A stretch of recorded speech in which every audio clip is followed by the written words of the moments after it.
Welcome into South Florida Daily. I'm Megan Hayes. And I'm Kate Monahan. Today we're coming to you from the Palm Beach County Animal Care and Control. If you have been thinking about getting an animal, maybe a pet, a dog, a cat, now is the time to do it because they are offering free adoptions during the month of April. I got to meet Nova, a special dog that you'll meet right here a little bit later. But first, we have a pack show, so let's get into it. We head on the town to Mouth Botanical Garden. If you haven't been, you need to add this urban garden oasis to your list. We are giving away tickets to see Dave Matthews live in concert at I Think Financial Amphitheater this May. Find out how to win coming up later. It's one of our favorite spots in West Palm Beach where you should dine by the water in just a few minutes. But first, this next segment is guaranteed to put a smile on your face. Here's Tales of Love. Today we are at the Palm Beach County Care and Control Center. I'm here with Ariel, and thank you so much for having us. We're so excited to be here today. Thanks so much for coming. So tell me about April and what's happening with adoptions this month. So yeah, April is all adoption fees are waived, our standard adoption fees. So all of our adoptable animals in K1 and our adoptables who are in our Pet Palace program in K2 are adoption fees waived completely. That's amazing. And who do we have here? We have Nova. Yeah, this is Nova. She is 2 years old. She's about 50 pounds and she's been in the shelter for 57 days. Okay. Yeah, she's actually a part of our Healing Hearts program. April is actually Heartworm Awareness Month. So that means that she has heartworms. It is a completely treatable and easily preventable disease. And so as a part of her adoption, a treatment plan is included in that, totally free. Oh, wow. Why is April Free Adoption Month a service that you offer in Palm Beach County? Yeah, so we offer different adoption specials. Back in February, adoptions were all $14.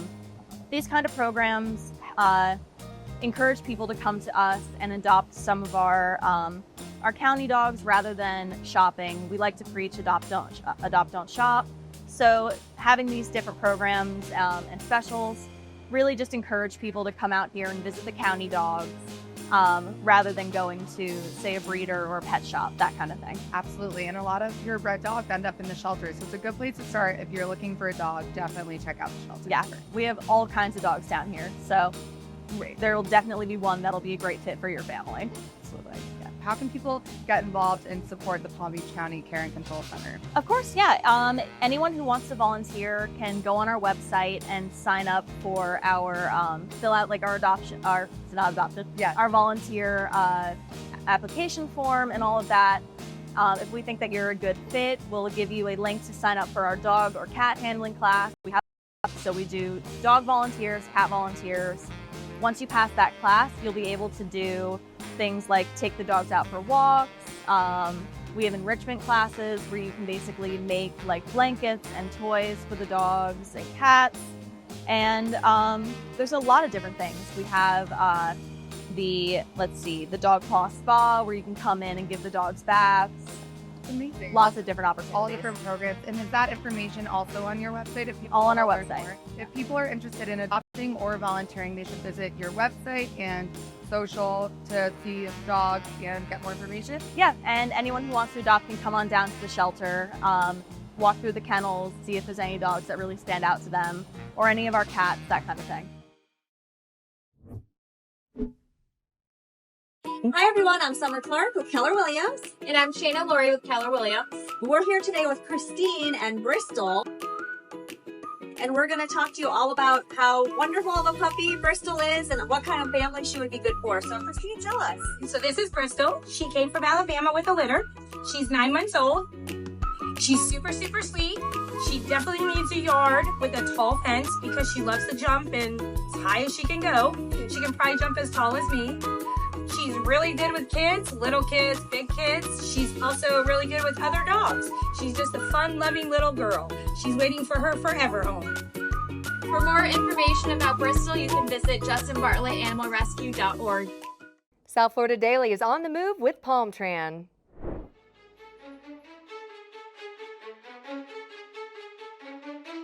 Before making movies such as Smokey and the Bandit, Deliverance, Boogie Nights, and Cannonball Run, Burt Reynolds grew up in Palm Beach County. He went to high school just blocks away from the historic Palm Beach County Courthouse, and like most teenagers, got into a bit of mischief, including visits to Mar-a-Lago, at that time the home of Marjorie Merriweather Post and daughter, movie star Dina Merrill. What we used to do in the summertime, when everybody was gone, we would go into the beach house and then open a door, go underneath the highway and up into Mar-a-Lago. And I remember years later I was asked to be shown around by Mrs. Post. And she said, "Let me show you around." Now this, I said, "I know, this was your daughter's room." She said, "How do you do that?" And I said, "I've been here before." And I didn't tell her why or how, I just mentioned it.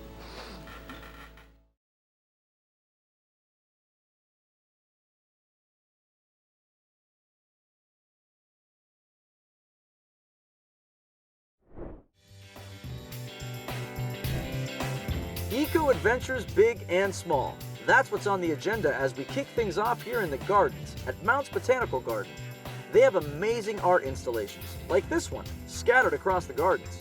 And they also have a sweet spot. It's an edible garden focused on the crops that can tolerate the Florida sun.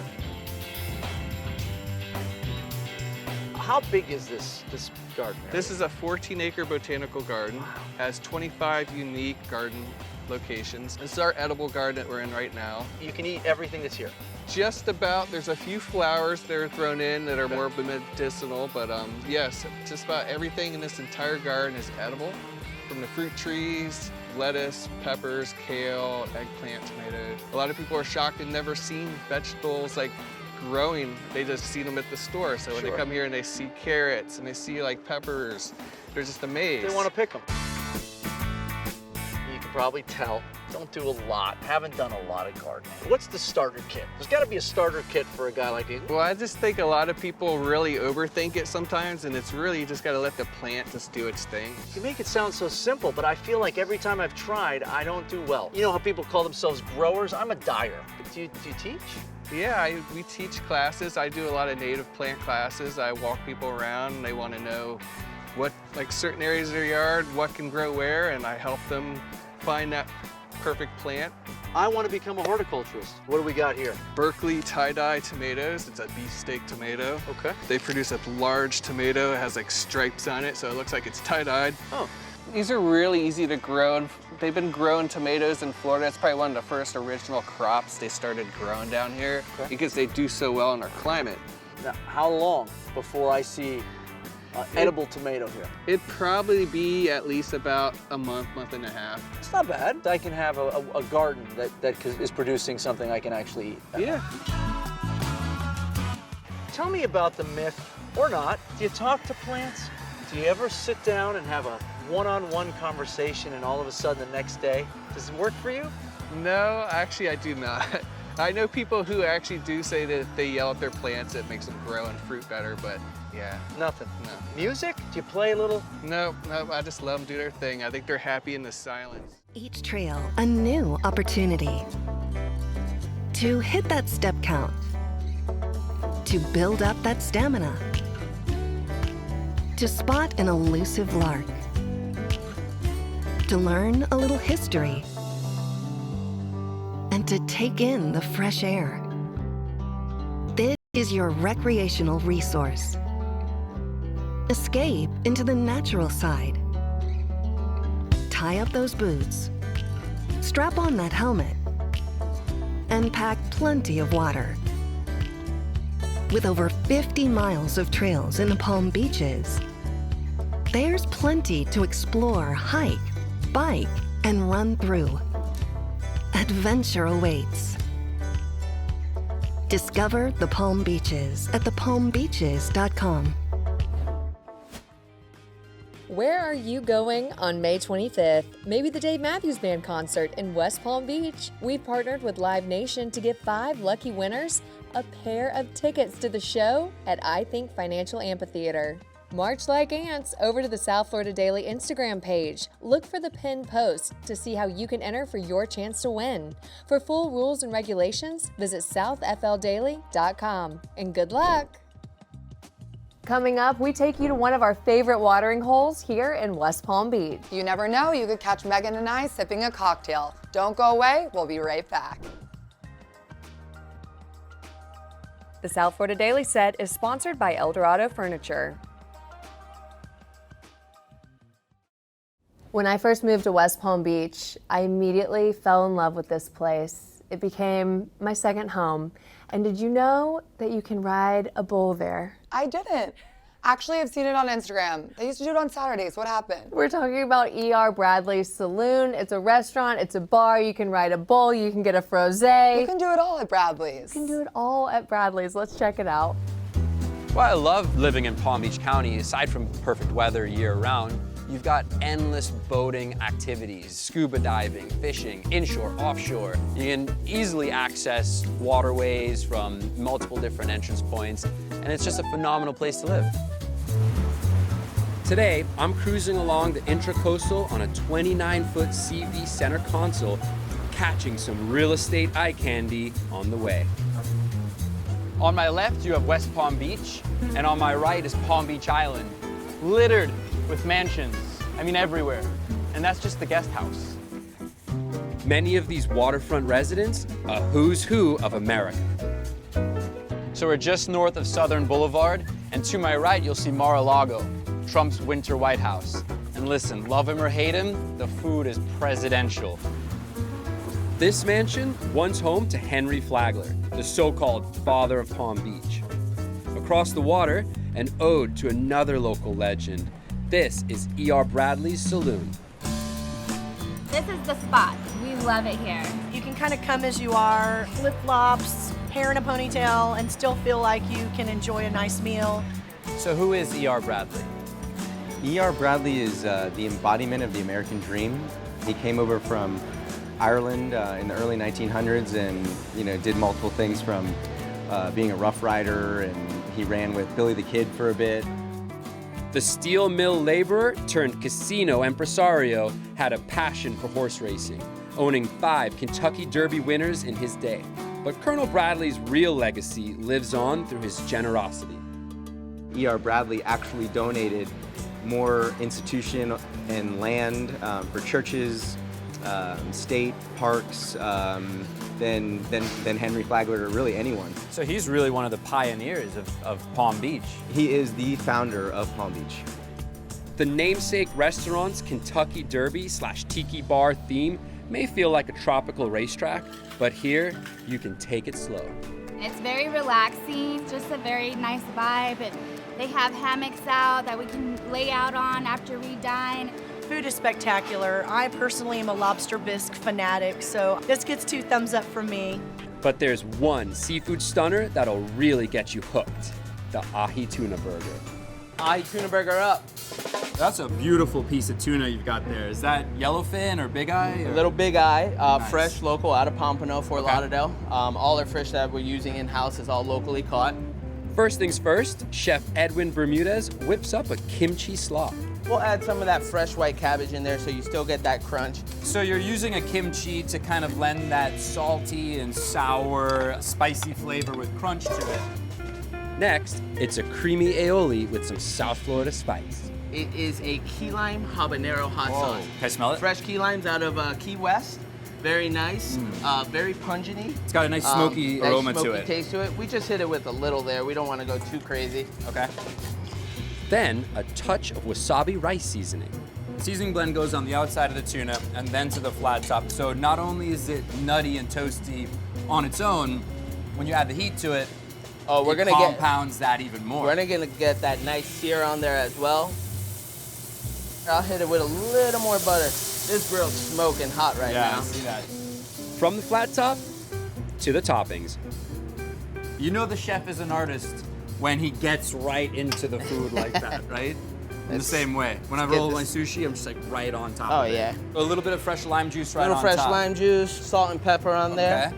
We'll get this thing closed up here. Wow. Oh my We'll goodness. just get those layers on there. Wow, look at that. What do you think? Oh my God. So, the pickled ginger, first flavor I get, and the kimchi, it's spicy, it's sweet, beautiful texture, soft, you cut right through it, it's like butter. It's messy. If you don't want to get your hands dirty, this might not be for you, but I guarantee it's worth it. Fantastic. Thanks, Chef. I appreciate it. You're the man. Next up, it's time to head to Delray Beach to look at some art outdoors. It's time for art adventures at Murakami. South Florida Daily is on the move with Palm Tran. The gentle clip, clip, clip of groundskeepers tending to sculptured foliage, the creaking and rustling of wind through the bamboo grove, and the soft crashing sounds of the waterfall. This is what the art of nature sounds like in a Japanese garden. We're here at one of the Palm Beach's most treasured cultural attractions, Murakami Museum and Japanese Gardens in Delray Beach, Florida. What makes a Japanese garden unique among the different kinds of gardens that we've been exploring? Adventurers, we are about to find out.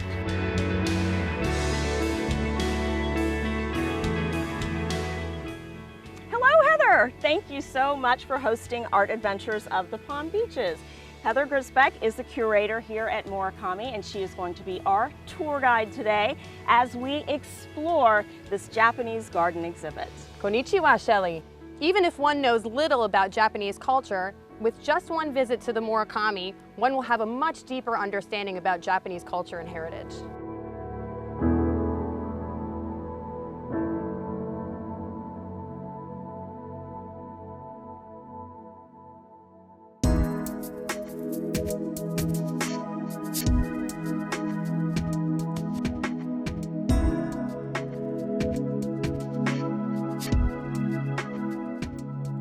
Heather, how did you become a curator for a Japanese garden? Well, my background is in parks and recreation with a specialization in natural resources.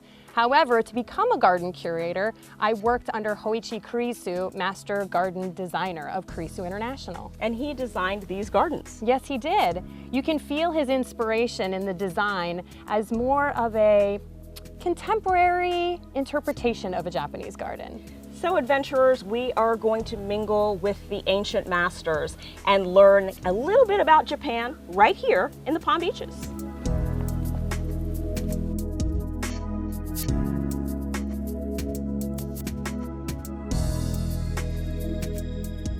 The 6 distinct historical gardens here at the Murakami are ranked among the top 10 in North America.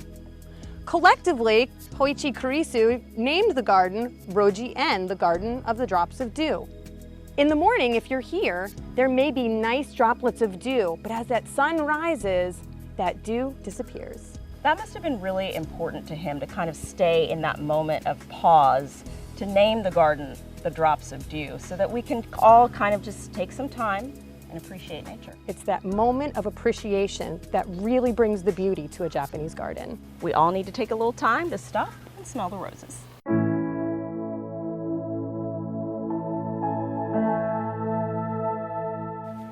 Shelley, do you notice how the branches on this are kind of invading the path a little bit? Yeah. Very, very intentional. And what it does is, for the visitor experience, it creates movement, which engages the mind a little bit different and gives a different garden experience. In a regular garden, probably they would have cut back the branches so that everything stays off of the path. So if somebody cut it by accident, how would you feel about that? I personally would feel absolutely devastated. There has been years and years of training and professional pruning that has gone into shaping the future. Have you noticed on our path walking that there's curves and there's creativity and the asymmetry and also the rest and the pause? Yeah, that's kind of like if you were writing beautiful music or if you were painting. Exactly.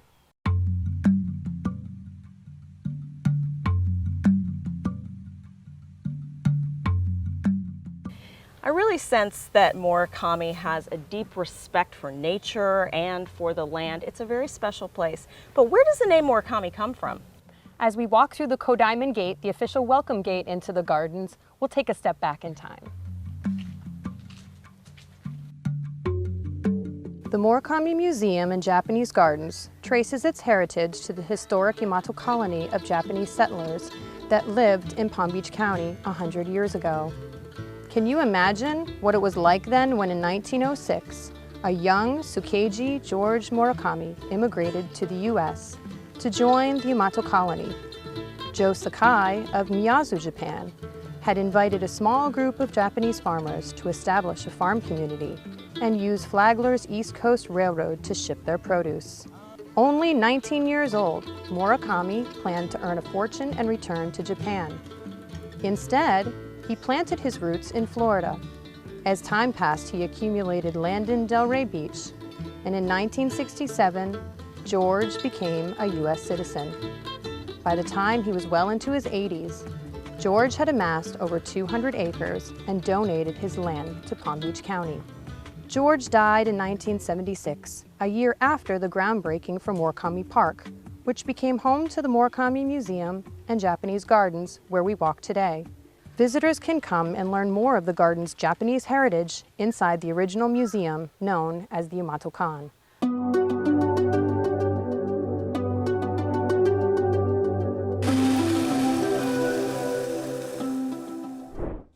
Where are you going on May 25th? Maybe the Dave Matthews Band concert in West Palm Beach. We've partnered with Live Nation to give 5 lucky winners a pair of tickets to the show at I Think Financial Amphitheater.